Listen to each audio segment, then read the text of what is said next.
Subhanahu wa ta'ala dengan populasi tertentu. Ada istilah amal wajib kifayah. Maka dia diwajibkan oleh Allah Subhanahu wa ta'ala pada sekelompok kaum muslimin. Siapa yang sudah mengerjakan sebagian di antara mereka, maka sebagian gugur kewajibannya. Contohnya apa, Pak? Menangani jenazah. Contoh yang lain adzan. Contoh yang lain adalah melaksanakan sholat id. Ketika sebagian besar sudah melakukannya, maka yang lain menjadi gugur kewajibannya. Kemudian ada ibadah yang diwajibkan oleh Allah untuk masing-masing individu yang sudah baligh dan berakal tanpa pengecualian. Contohnya sholat 5 waktu. Ada ibadah yang diwajibkan oleh Allah untuk setiap nyawa, baik besar maupun kecil, baligh maupun yang belum baligh, bahkan merdeka maupun budak. Contohnya zakat fitrah. Dan ada ibadah yang Allah Subhanahu wa ta'ala wajibkan untuk satu kelompok keluarga, untuk satu keluarga. Contohnya zakat. Maka zakat itu dikeluarkan oleh kepala keluarga, sehingga yang lain sudah gugur kewajibannya.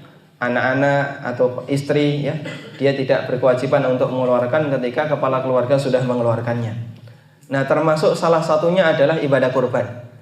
Ini dinyatakan oleh Abu Ayyub Al-Ansari ketika beliau ditanya oleh Atha bin Yasar, seorang ulama tabi'in, "Kaifa kanatid dhuhaya ala ahdi Rasulillah sallallahu alaihi wasallam?"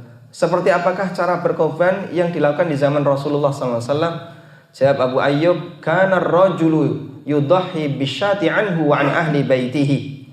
Dulu kami para sahabat, seseorang itu menyembelih korban seekor domba untuk dirinya dan keluarganya. Mereka makan sebagian dan mereka sedekahkan sebagian. Sehingga tidak ada istilah tahun ini korban untuk bapak, tahun depan korban untuk ibu, atau tahun depan lagi korban untuk anak, dan seterusnya. Yang betul korban itu satu keluarga. Sehingga seekor hewan bisa dipakai untuk korban atas nama pemilik plus berikut seluruh keluarganya.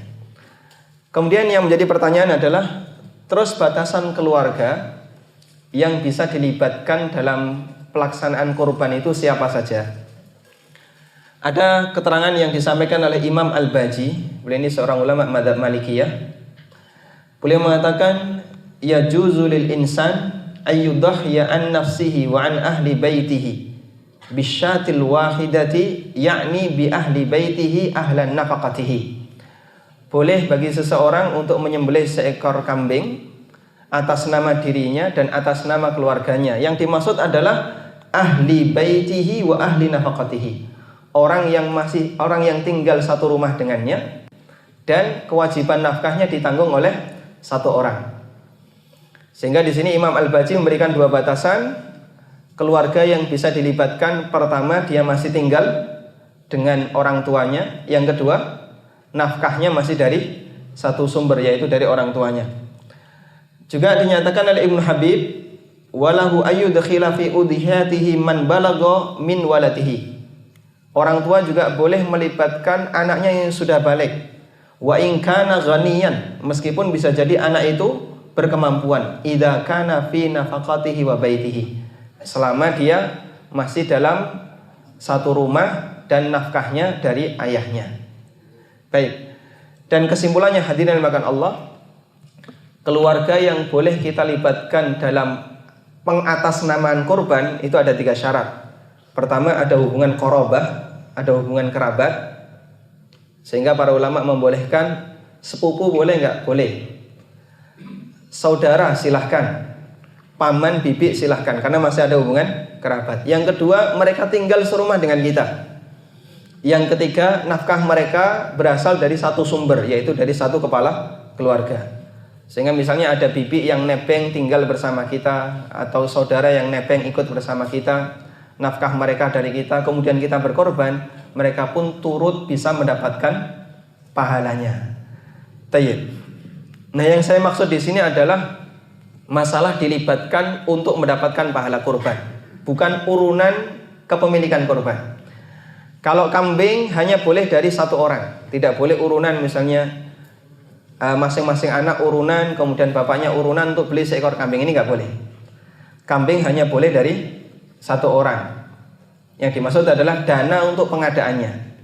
Tapi kalau masalah atas namanya, boleh melibatkan anggota keluarga yang lain dengan 3 syarat yang tadi kita sebutkan. Baik.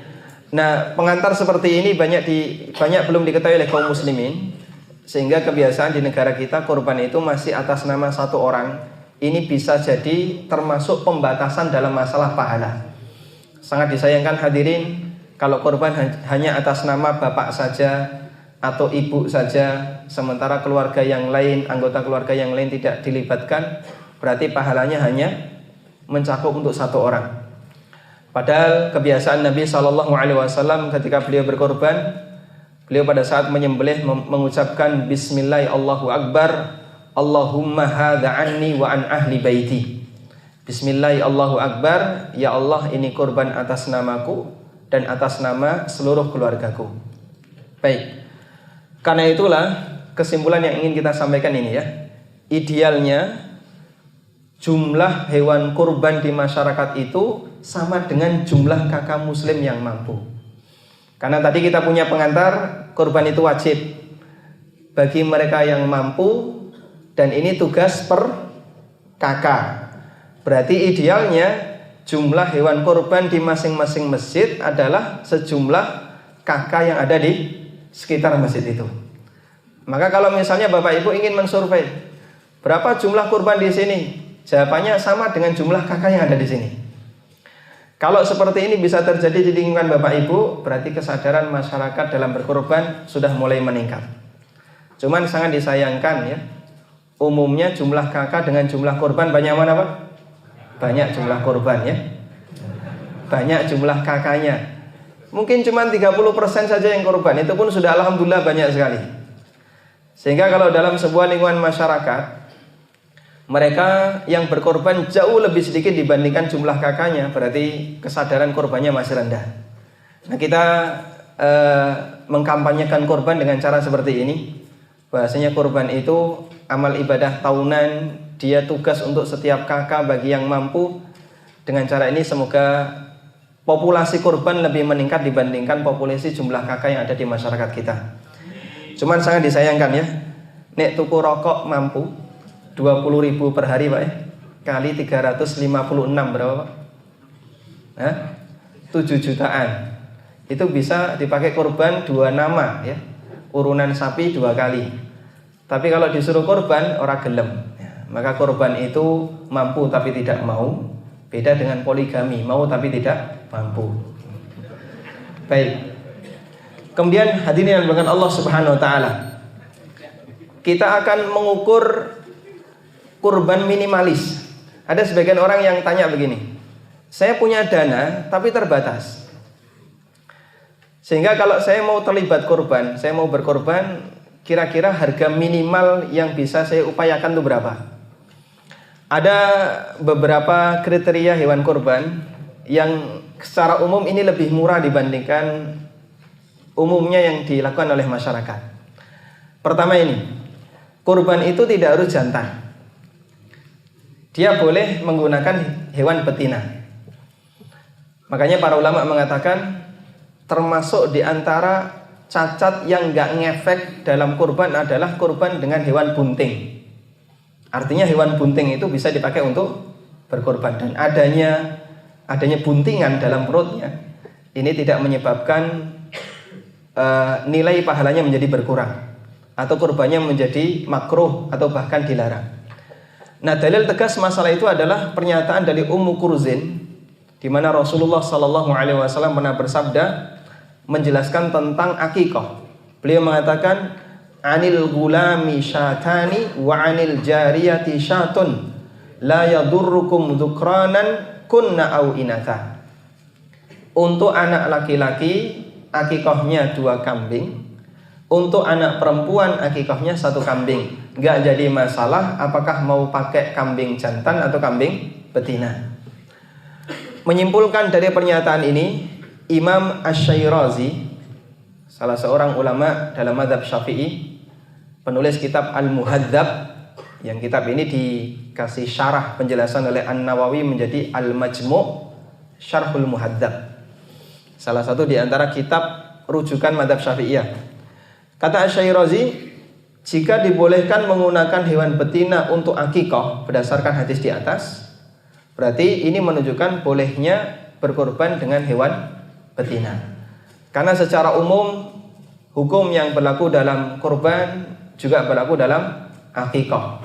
Yang berlaku dalam akikah juga berlaku dalam kurban. Kaidah mengatakan ma thabata fil udhiyah thabata fil akikah wa bil aks. Apa yang berlaku dalam kurban juga berlaku dalam akikah. Baik. Ini tidak mengajarkan kita untuk pelit ketika beribadah ya. Cuman ini solusi bagi mereka yang ingin berkorban, mengajari masyarakat barangkali ada yang mau latihan korban tapi dananya terbatas. Anda bisa sampaikan kambing betina boleh. Saya pernah praktek seperti ini, Pak. Korban dengan kambing betina. Nah, ketika saya setorkan ke masjid, alhamdulillah nggak ketahuan. Baru ketahuan ketika dikeleti, Pak. Tukang ngeletnya bingung, ki luntungin yang di kok rano. Tak delik nih. Baik, padahal aslinya itu kambing betina. Kemudian yang kedua, kriteria berikutnya yang ini bisa lebih murah adalah untuk gembel domba boleh di usia 6 bulan. Yang diistilahkan dengan jadza'atud dha'ni. Gembel di usia jadza'ah. Tentang bolehnya menyembelih jadza'ah disebutkan dalam hadis riwayat Ahmad dari Ummu Bilal radhiyallahu anha, Rasulullah sallallahu alaihi wasallam bersabda, "Dhahu bil jada'i minad dha'ni fa innahu jaiz."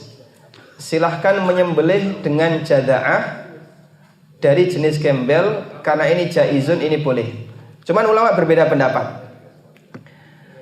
Karena menurut istilah Arab hewan itu kan berkelas ya. Ada jada'ah. Jada'ah itu usia di bawah musinnah. Usia di bawah musinnah. Atasnya jada'ah, kakaknya jada'ah namanya musinnah. Nah, musinnah disebut musinnah dari kata sinnun. Sinnun itu artinya gigi. Makanya ada istilah musinnah karena hewan musinnah itu biasanya untune wis poel ya. Disebut musinnah karena giginya sudah poel. Baik. Nah, musinnah untuk masing-masing binatang itu beda. Untuk kambing, usia musinnah itu ada yang mengatakan 2 tahun untuk kambing. Sehingga kalau belum 2 tahun belum musinnah. Sedangkan untuk sapi sama dengan kambing 2 tahun. Ada yang mengatakan 3 tahun. Untuk onta lebih tua lagi yaitu 5 tahun. Dan musinnah ini ulama sepakat boleh dipakai untuk berkorban. Kemudian yang kedua jada'ah. Jada'ah ini hanya boleh untuk gembel. Sedangkan untuk kambing Jawa, karena kambing itu ada abdoan, ada ma'iz. Ma'iz itu kambing Jawa, abdoan kambing gembel. Untuk ma'iz harus musinnah. Jada'ah nggak boleh. Nah, kalau ma'iz harus musinnah, jika kita mengikuti pendapat yang mengatakan 2 tahun, berarti minimal kambing Jawa itu usianya 2 tahun. Dan jika kita mengambil pendapat yang mengatakan boleh 1 tahun, maka boleh menggunakan kambing Jawa 1 tahun. Nah, untuk jada'ah ini berbeda karena dia adiknya musinnah. Menurut mayoritas ahli bahasa, domba jada'ah itu adalah domba yang usianya 1 tahun menurut mayoritas ahli bahasa. Sementara sebagian ahli bahasa mengatakan domba jada'ah usianya 6 bulan atau 7 bulan. 6 bulan jalan 7 bulan. Genap 6 bulan menuju usia 7 bulan. Sehingga di sini belum poel, Pak. Dia masih ya kambing muda ya. Dia masih kambing muda. Cuman ada khilaf di sini. Baik, kalau dalam mazhab fikih yang ada di tempat kita 4 mazhab itu yang membolehkan jada'ah atau kambing gembel usia 6 bulan, ini mazhab Hanafiyah, mazhab Hambali, salah satu pendapat dalam mazhab Syafi'i dan salah satu pendapat dalam mazhab Maliki. Sedangkan yang tidak membolehkan itu mazhab Malikiyah, pendapat resmi dalam mazhab Syafi'iyah dan pendapat yang diambil oleh Ibnu Hazm Al-Andalusi. Tayyib.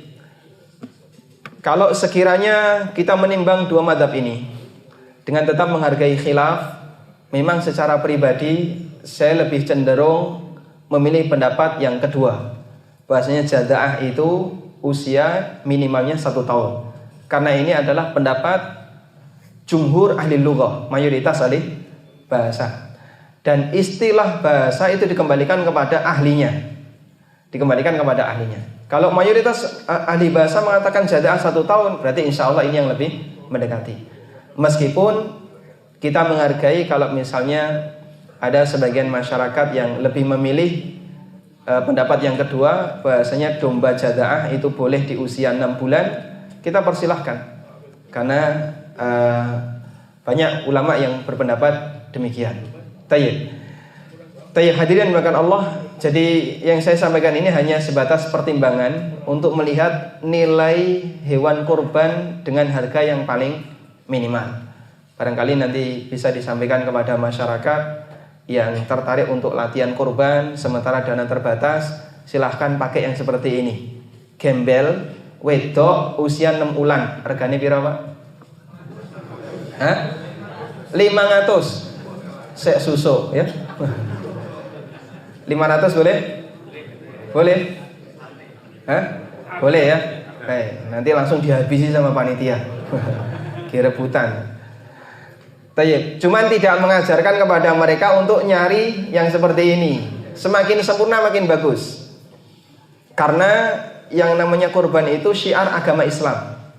Allah Subhanahu wa taala berfirman, "Wal budna ja'alna lakum min sya'airillah, lakum fiha khair." Hewan kurban itu Allah jadikan sebagai bagian dari syiar agama Allah dan kalian mendapatkan kebaikan di sana. Dan Allah mengatakan, "Wa may yu'azzim sya'airallahi fa innaha min taqwal qulub." Orang yang mengagungkan syiar agama Allah ini bagian dari ketakwaan hati. Maka berkorban dengan biaya yang lebih mahal, perjuangan yang lebih banyak, insya Allah nanti pahalanya lebih besar. Baik. Kemudian ada 3 hal yang perlu kita bedakan di sini hadirin terkait masalah kurban. Yang pertama adalah aturan penyembelihan. Yang kedua aturan kurban. Yang ketiga aturan pemanfaatan kurban. Ini 3 hal yang berbeda. Maksud saya begini. Kalau orang berkorban menyembelihnya batal, apakah kurbannya sah? Ketika orang berkorban menyembelihnya batal, kurbannya sah atau tidak? Menyembelihnya batal, pasti kurbannya batal. Setiap kegiatan kurban menyembelihnya kok batal, maka kurbannya batal. Tapi tidak sebaliknya. Jika kurbannya batal, apakah menyembelihnya batal? Belum tentu. Belum tentu. Dan bisa jadi tidak batal. Contoh, ada orang menyembelih hewan, tapi binatangnya ini tidak memenuhi kriteria kurban yang syar'i. Misal ya, ada salah satu cacat yang menyebabkan batal untuk dikorbankan. Di antaranya adalah pincang. Ketika disembelih, nyembelihnya bagus, sesuai dengan syariat. Boleh nggak hewan ini dimakan? Boleh. Tapi tidak sah sebagai korban. Kenapa? Karena tidak memenuhi syarat yang syar'i. Baik, contoh yang paling banyak kita jumpai di masyarakat, ada orang kafir ikut nyumbang hewan korban. Itu boleh nggak Pak diterima, Pak? Hah? Boleh atau enggak diterima? Jawabannya, silahkan disembelih, tapi bukan korban. Ya, hidup-hidup mau nyumbang daging, nanti dipakai untuk makan-makan panitia. Hanya saja dia tidak boleh diikutkan urunan sapi. Ya. Kalau diikutkan urunan sapi nggak boleh. Sehingga kalau ada orang kafir, saya mau ikut nyumbang, silahkan dibelikan kambing. Karena kalau sapi nggak boleh. Kenapa? 7 orang yang terlibat dalam kegiatan menyembelih sapi itu semuanya harus punya niat ibadah. Kalau salah satu tidak punya niat ibadah, dan jelas yang namanya orang kafir tidak punya niat seperti ini, maka ini menyebabkan sapinya tidak sah untuk dijadikan hewan korban. Dan ini insya Allah pendapat yang lebih mendekati. Meskipun ada sebagian ulama yang membolehkan, misalnya salah satu peserta berniat untuk walimah misalnya. Dia tidak ingin berkorban, tapi dia ingin mengambil dagingnya untuk kegiatan walimah dia. Ada sebagian yang membolehkan. Tapi yang benar, 7 orang ini semuanya harus punya niat ibadah Sehingga ketika orang kafir dilibatkan di situ, maka hukumnya tidak boleh kecuali jika dia nyumbang dibelikan dengan seekor kambing. Tayyib. Kemudian berikutnya mengenai pemanfaatan kurban. Jadi kurban itu selesai setelah penyembelihan. Sampai hewan itu mati, maka kurban itu sudah selesai. Maksud saya begini, jika terjadi benturan maslahat pemanfaatan dengan maslahat kegiatan kurban, mana yang harus didahulukan? Contoh, sekarang sedang ada musibah gempa. Kaum muslimin yang ada di Lombok banyak membutuhkan bantuan. Mana kira-kira yang lebih afdol? Sedekah untuk korban gempa ataukah menggunakan dananya untuk berkorban? Sama-sama korban, Pak ya. Yang satu untuk korban gempa, yang satu untuk korban hewan. Mana yang lebih afdol? Menggunakan dana korban ini untuk disalurkan ke Lombok sehingga nanti berubah jadi bahan bangunan, atau yang kedua menggunakan dana ini untuk berkorban?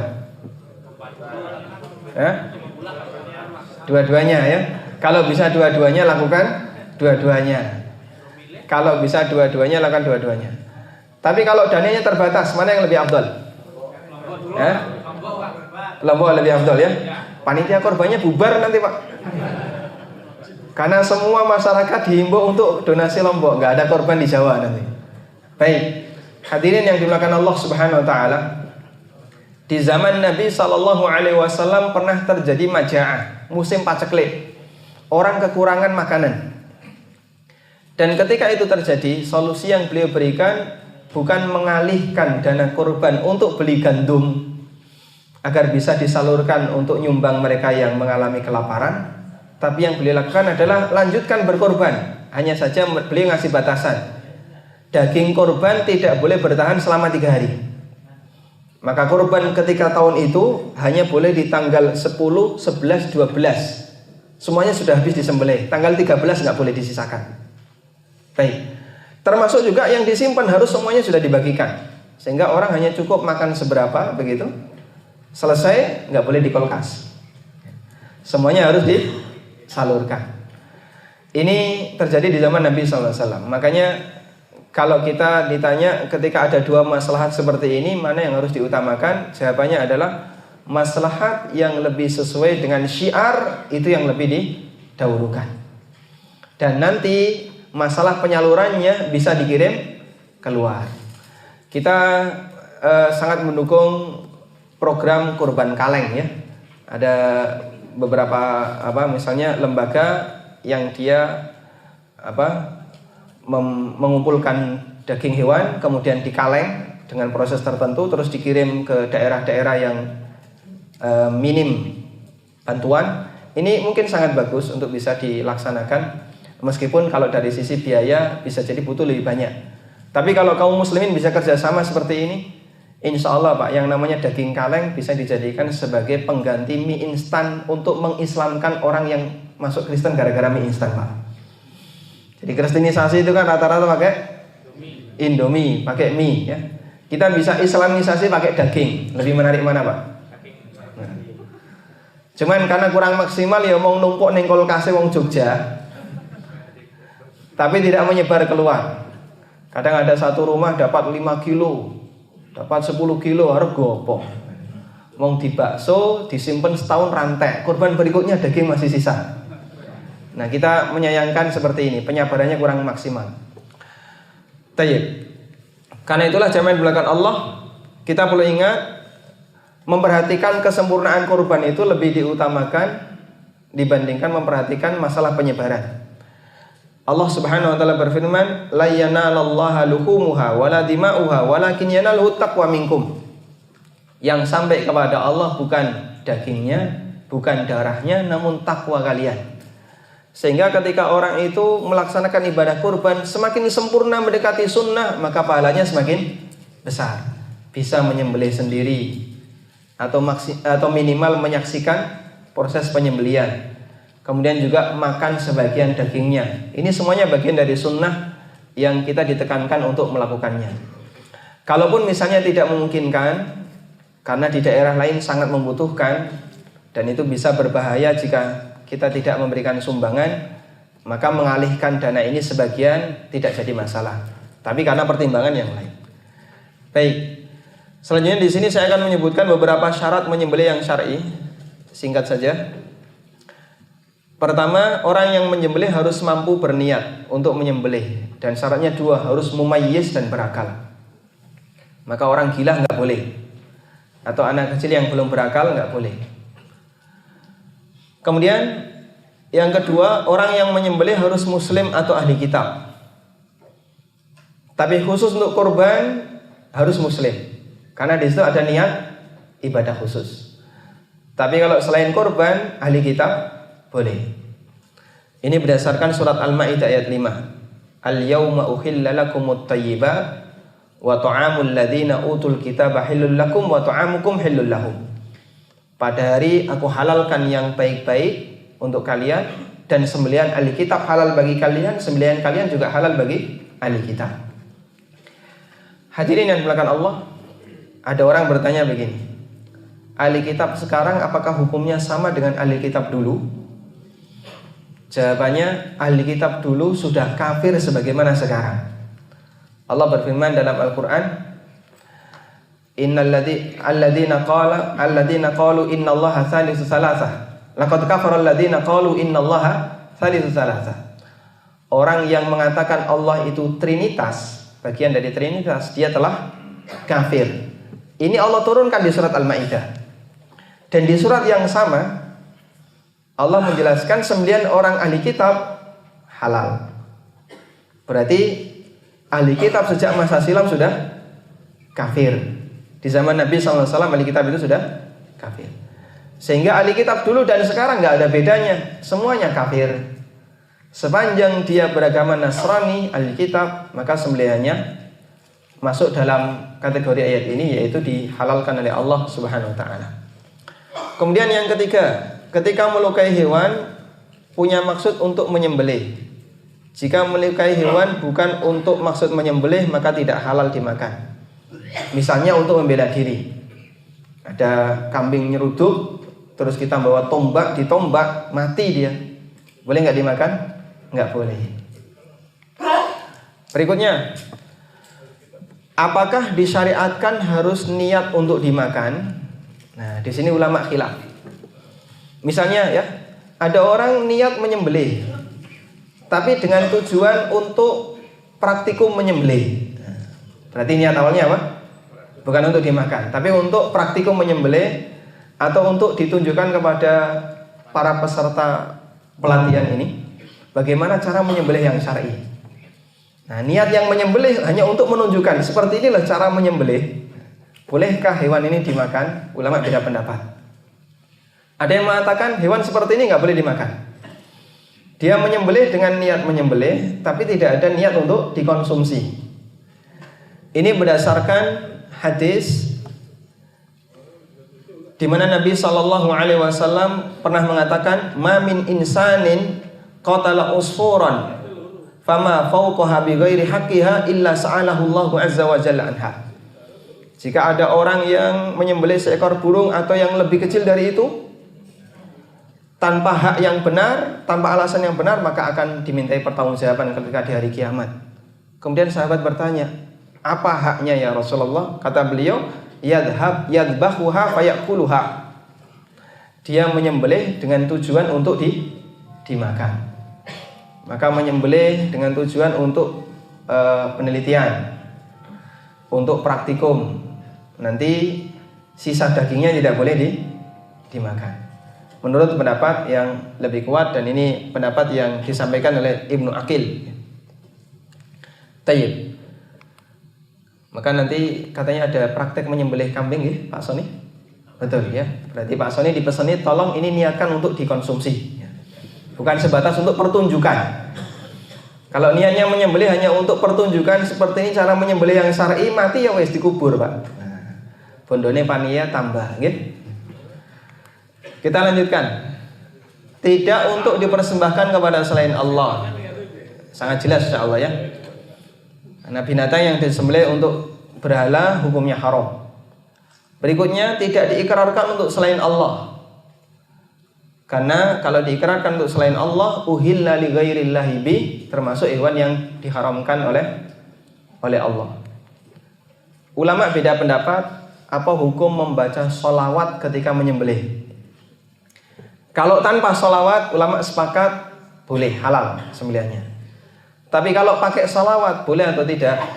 Ada yang mengatakan nggak boleh, ada yang mengatakan boleh. Karena menyembelih itu ibadah, maka tidak boleh ada makhluk yang disertakan dalam kegiatan ibadah. Sampai pun nama Nabi SAW. Nah, dikhawatirkan ketika sholawat itu dibaca, kemudian terbayang dalam dirinya pengagungan kepada Rasulullah SAW saat menyembelih. Nah, ini bisa jadi termasuk ihlal untuk li ghairillah. Ihlal menyembelih untuk selain Allah Subhanahu wa taala. Namun wallahu alam, pendapat yang lebih kuat dalam hal ini membaca bismillahi Allahu akbar wassalatu wassalamu ala Rasulillah, insyaallah tidak masalah. Karena sholawat di sini mendoakan Rasulullah, bukan menyebut nama Nabi SAW semata. Dan itu kalimat zikir yang syar'i. Namun kalau misalnya kita mau memilih yang lebih bersih, maka cukup bismillahi Allahu akbar sebagaimana yang dipraktikkan Nabi SAW, ini yang lebih baik. Tayyib. Kemudian harus menyebut nama Allah, membaca basmalah menjelang menyembelih. Allah berfirman di surat Al-An'am, "Wala ta'kulu mimma lam yuzkarismullahi 'alaihi wa innahu lafisqun." Janganlah kamu makan binatang yang tidak disebutkan nama Allah ketika menyembelih, karena ini binatang fasik. Disebut binatang fasik karena dia haram dikonsumsi. Baik, yang membaca itu siapa, Pak? Saya pernah melihat ada orang menyembelih sapi, jagal ya. Mungkin karena jagalnya ini nggak bisa baca Quran, Pak. Akhirnya Pak kaumnya di sampingnya bawa kertas, satu selembar kertas begitu, ada tulisannya panjang sekali. Sapi wis siap siaga untuk mati. Ya. Pisau sudah ditempel di lehernya. Pak kaum ini baca panjang sekali, bismillahirrahmanirrahim, Allahu akbar, terus ada doa-doanya. Iki sapine mesakne wis antri mati ya. Setelah itu disembelih, Pak. Saya perhatikan kayaknya ini jagalnya meneng wae. Dia tidak umik-umik sedikit pun. Nah, ini berbahaya, Pak. Bisa termasuk menyembelih hewan tanpa membaca basmalah. Yang membaca itu yang megang pisau bukan kopilotnya, bukan asistennya. Kalau asistennya yang megangnya baca bismillah ya percuma. Yang megang pisau harus baca bismillah. Bismillah Allahu akbar. Kemudian diikrarkan, ya Allah ini korban dariku, atau korban dari keluarga, atas nama diriku dan keluargaku, atau atas nama, kalau 7 orang nggak usah disebut satu-satu kedawan ya. Cukup atas nama semua pemilik sapi ini dan seluruh keluarganya.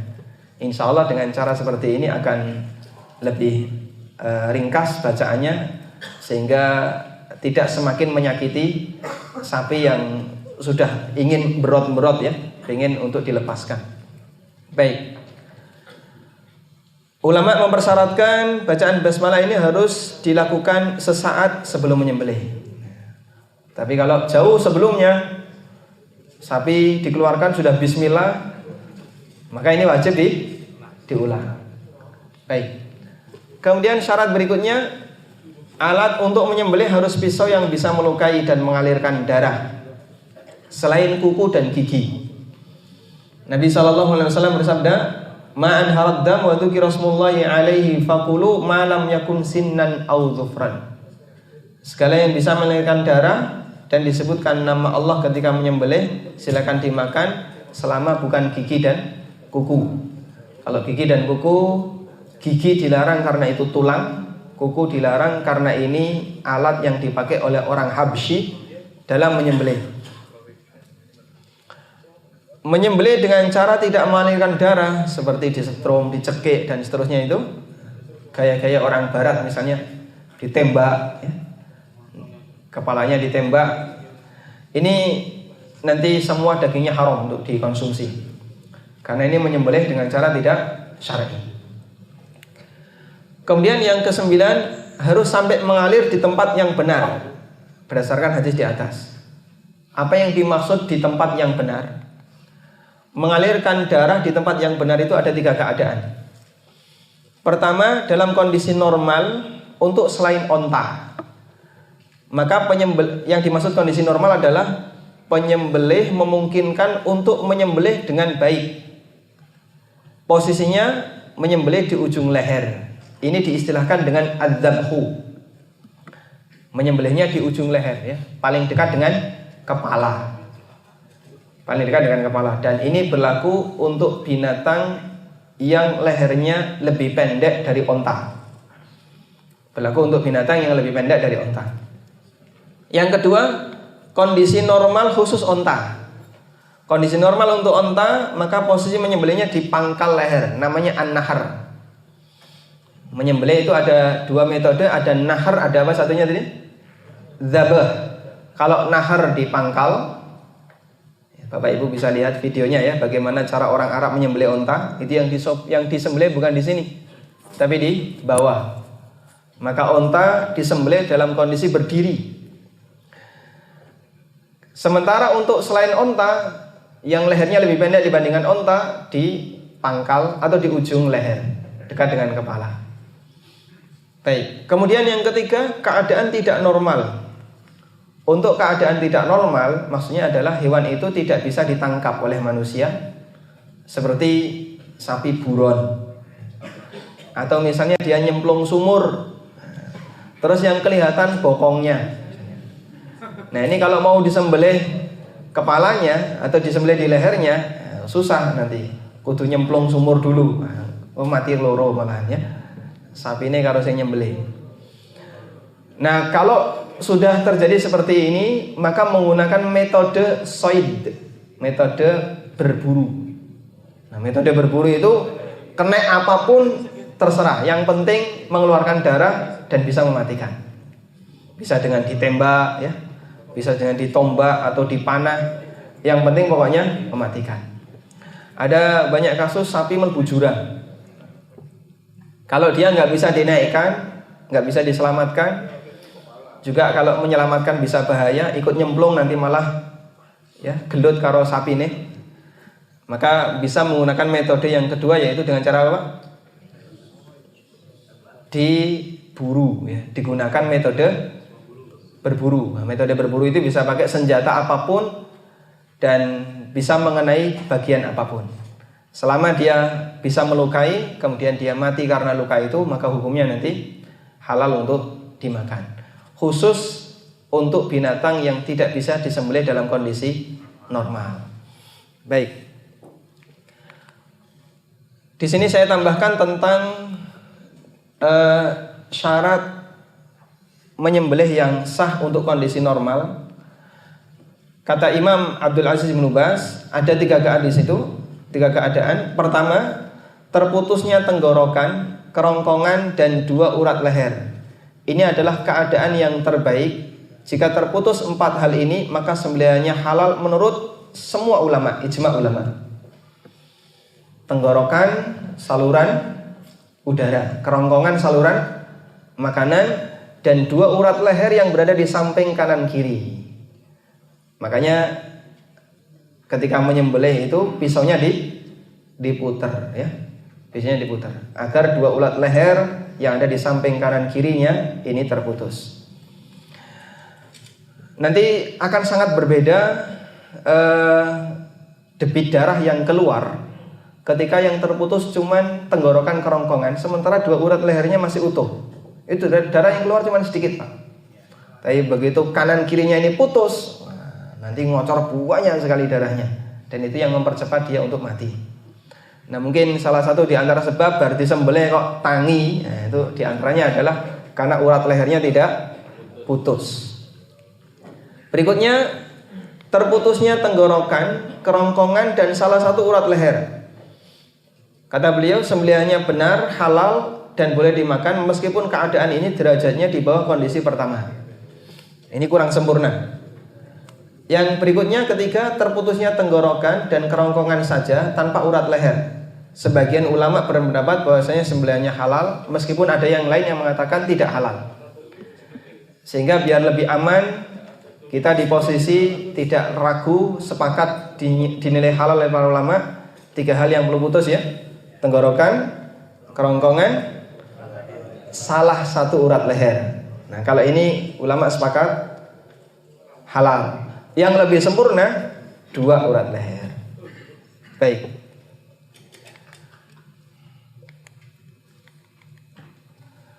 Selanjutnya yang bagian terakhir yang ingin saya sampaikan adalah masalah cacat hewan kurban. Cacat hewan kurban ada 3 macam. Pertama, cacat yang menyebabkan tidak sah untuk kurban. Hanya 4 saja. Dan 4 ini berdasarkan nas hadis dari Bara' bin Azib radhiyallahu anhu, di mana Rasulullah SAW pernah berisyarat dengan tangannya. Beliau begini. Beliau berisyarat dengan tangannya, mengisyaratkan angka 4. Beliau mengatakan arba'atun la yujzi'an. Ada 4 cacat yang menyebabkan hewan itu tidak sah. Yang pertama, al-aura'u al-bayyin auruha. Buta sebelah dan jelas butanya. Atau yang lebih parah dibandingkan itu. Berarti kalau buta sebelah nggak boleh, buta dua-duanya boleh nggak? Ya? Yang nggak boleh kan buta sebelah. Kalau buta dua-duanya lebih parah. Yang kedua, al-maridatu al-bayyinu maraduha. Yang sakit dan jelas sakitnya. Ketiga, al-arja'u al-bayyinu dhal'uha. Yang pincang jelas pincangnya. Dan al-kasiratu allati la tunqa, dan yang sangat kurus seolah-olah dia tidak punya sumsum. Baik, ini keterangannya.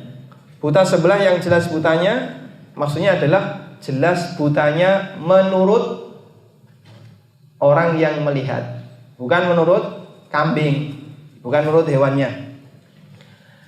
Sehingga misalnya ya, ahli sapi melihat sapi ini nggak buta, tapi mungkin dia rabun, mungkin dia ada segi cacat di mata, tapi tidak sampai buta sebelah.